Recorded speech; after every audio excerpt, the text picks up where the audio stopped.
heading for Norway and the fjords for our first ever cruise. The spirit of adventure, our hotel on the waters for the week ahead.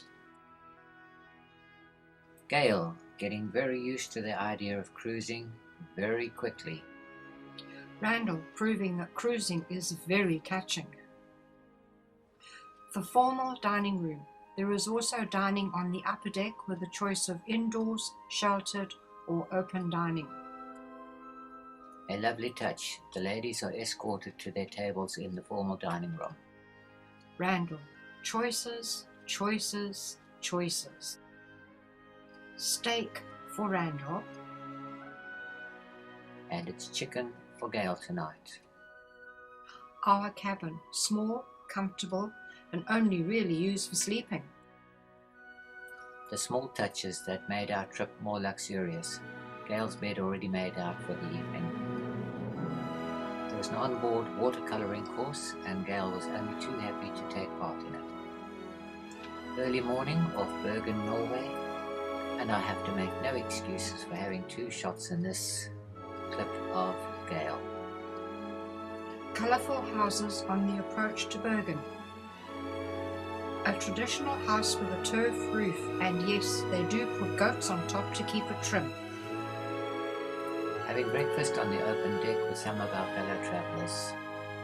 The cable railway to the peak overlooking Bergen.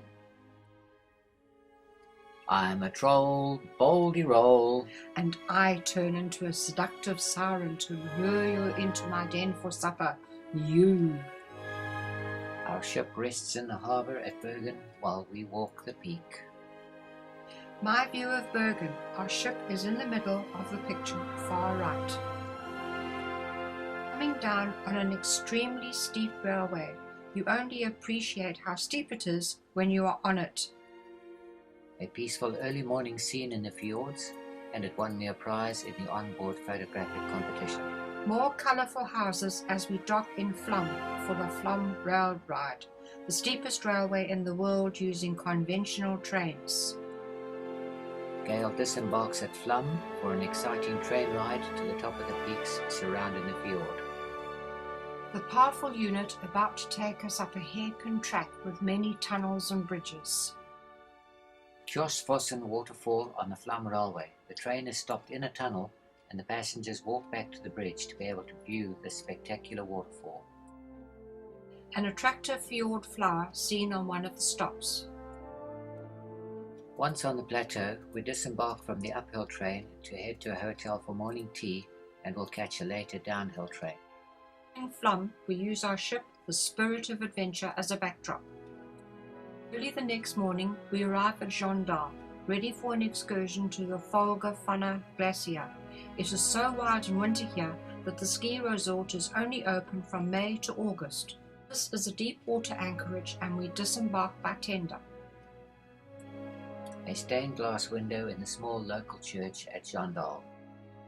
An eco hotel, the turf roof keeps the internal temperatures pretty level, even in the depth of winter.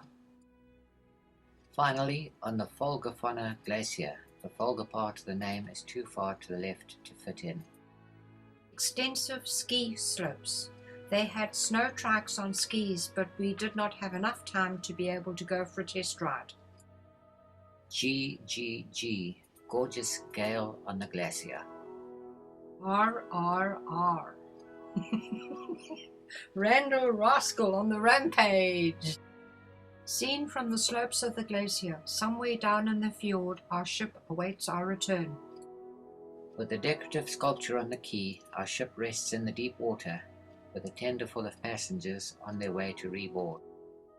Our ship in all her glory, a fantastic 5-star floating hotel. Cruising on the Spirit is an adventure in itself. Gail boarding from the tender after a day out to the Folgafunna Glacier.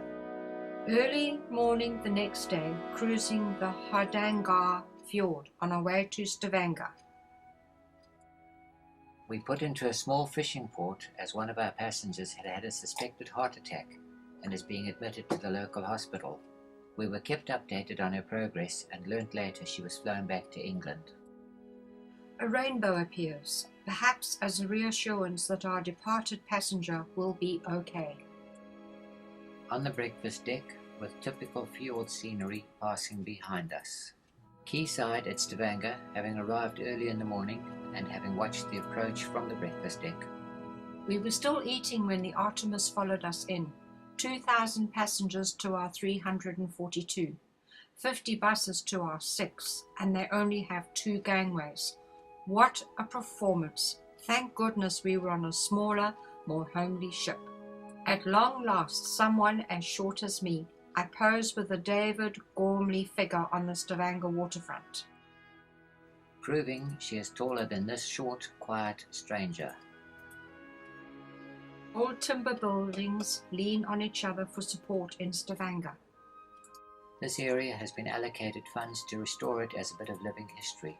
It was well worth the walk to visit it. Stavanger Cathedral, very colourful and highly decorated, almost to the point of kitsch. Then we stepped outside where Gail captured this peaceful lake in the centre of town. A violet in the garden on the lakeside from the previous picture. In a restored village of wooden houses, a cat takes a shine to Randall. A monument to the 3 kings who joined their kingdoms to create a united country, Norway. Dancers in traditional Norwegian dress entertained us on board during our last evening in Norway. The male dress is less flamboyant than that worn by the women. Many women marry in this style of dress and start sewing them when they are very young. Leave nothing but footprints, take nothing but photographs. We are signed up members of this club. The Spirit of Adventure flag closes our trip. Now for the next one. We can't wait.